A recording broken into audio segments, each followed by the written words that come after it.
आज तक आपने सुना होगा कि दूल्हा दुल्हन को ब्याहने उसके घर जाता है।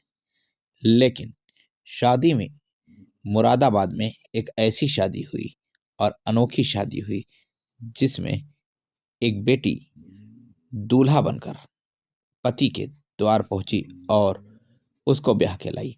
मामला मुरादाबाद में का है, जहां पर एक पिता ने महिला सशक्तिकरण की एक अनूठी मिसाल पेश करते हुए इंजीनियर बेटी की शादी से एक दिन पहले उसको बग्घी पर बैठालकर दूल्हा बनाकर समाज को नया संदेश दिया। इंजीनियर बेटी की शादी अब सोशल मीडिया पर जमकर वायरल हो रही है और चर्चाओं का विषय बनी है। तस्वीरें मुरादाबाद की हैं, जहां पर बग्घी पे बैठी ये दुल्हन दूल्हा बनकर गई और सेहरा बांधे दूल्हा नजर आने लगी। लेकिन मुरादाबाद के सिविल लाइन इलाके में हिमगिरी कॉलोनी के रहने वाले राजेश शर्मा ने अपनी इंजीनियर बेटी श्वेता भारद्वाज की शादी से एक दिन पहले पूरी रीति रिवाज से एक दूल्हे की तरह अपनी बेटी की बारात निकाली। दरअसल श्वेता भारद्वाज ने निफ्ट में कोर्स करके धागे नाम की अपनी कंपनी चलाती है। आज उसकी शादी होनी तय है। श्वेता के पिता पंडित राजेश शर्मा ने देश की बेटियों के लिए एक मिसाल पेश की और बेटी बेटे में अंतर को मिटाने के लिए एक नई विचारधारा रखी। उन्होंने शादी के एक दिन पहले अपनी बेटी की पूरी रीति रिवाज के साथ बारात निकाली। गलियों से और गलियारों से होती हुई ये बारात सड़कों से गुजरती रही, जिसका वीडियो अब सोशल मीडिया पर तेजी से वायरल हो रहा है। सेहरा बांधे दुल्हन श्वेता बैंड बाजे की धुनों पर थिरकती हुई साफ नजर आ रही है और साथ ही परिवार के लोग अपने मेहमानों के साथ एक बारात की तरह चलते हुए नजर आ रहे हैं। इस अनोखी शादी का वीडियो वायरल होने के बाद जब दूल्हा के पिता राजेश शर्मा से इस बाबत में बात की गई।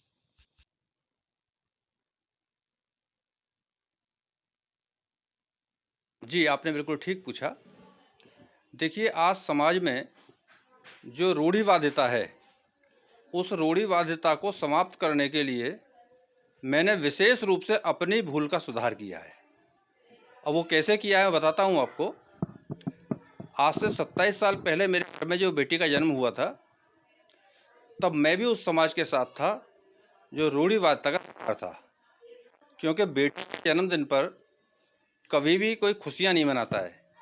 और आपने देखा होगा कि बेटे के जन्मदिन पर लोग शहनाइयाँ बजवाते हैं, ढोल नगाड़े बजवाते हैं, उत्सव मनाते हैं। तो हमारे पुरानी परंपराओं के अनुसार लड़की और लड़कों में बहुत भेदभाव समझा जाता था। वर्तमान में महिला सशक्तिकरण की ओर जो जोर दिया जा रहा है, तब हमारी समझ में आया कि ये बहुत गलत परंपरा है और इसीलिए मैंने समानता का अधिकार दिलाने के लिए ये तय किया कि यदि समय मुझे मिला, अवसर मुझे मिला, तो इस परंपरा को समाप्त करने के लिए मैं पहल करूँगा। और इसीलिए मैंने बेटी के विवाहोत्सव के अवसर पर इस परंपरा को तोड़ने के लिए ये बेटी की घुड़चढ़ी कार्यक्रम रखा। इसलिए रखा क्योंकि आज से 27 साल पहले जो खुशियाँ, जो बाजे मेरे उस समय घर पे बजने चाहिए थे, आज बेटी के इस विवाहोत्सव के अवसर पर वो बाजे बजवा करके संदेश देना चाहता था कि बेटी और बेटे में कोई अंतर नहीं है।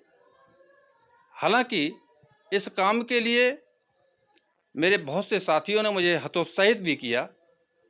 मुझे बहुत से साथियों ने कहा ये नई परंपरा है, ऐसा नहीं करना चाहिए। लेकिन मैंने उन सब की बातों को अनसुना करते हुए, समाज की रूढ़िवादिता को अनसुना करते हुए बेटी की घुड़चढ़ी का कार्यक्रम रखा और यह घुड़चढ़ी का कार्यक्रम बड़ी धूमधाम के साथ में मेरे समस्त रिश्तेदार, नातेदारों ने इसमें सहयोग किया, मेरे परिवार के लोगों ने सहयोग किया और मेरे जो क्षेत्र के लोगों ने हैं उन्होंने भी सहयोग किया और सबके सहयोग से घुड़चढ़ी का कार्यक्रम पूरे क्षेत्र में निकला और क्षेत्र में निकलने के बाद में श्री अर्धनारीश्वर मंदिर पर जाने के बाद बेटी ने पूजा अर्चना की और वहाँ पर लोगों ने बेटी का फूल मालाओं से स्वागत किया और एक नया संदेश मेरी बेटी ने देने का प्रयास किया कि पूरा समाज बेटी और बेटे में अंतर न समझे, समानता का अधिकार बेटियों को मिलना चाहिए। मेरी बेटी का भी ये कहना है और मेरे भी यही संदेश पूरे समाज के लिए है। राजेश जी, बेटी कितनी पढ़ी लिखी है, उसको इस परंपरा को लेकर के क्या रुख है, क्या देखिए, मेरी बेटी ने निफ्ट से फैशन डिजाइनिंग का कोर्स किया है और फैशन डिजाइनिंग का बैचलर कोर्स करने के बाद उसने पक्का धागा नाम की अपना एक पूरा ग्रुप बनाया है और पक्का धागे के नाम से वो पूरे देश में काम करती है, अपने घर से काम करती है। तो उस बेटी ने कहा कि मैं एक फैशन की इंजीनियर बनने के बाद भी अगर समाज को कोई अच्छा संदेश नहीं दे पा रही हूँ तो फिर बाकी लोग क्या कर सकते हैं। इसलिए उसने मेरे सारे इस मिशन में पूरा सहयोग किया और बेटियों को समानता का अधिकार दिलाने के लिए उसकी पूरी सहयोगात्मक भूमिका रही।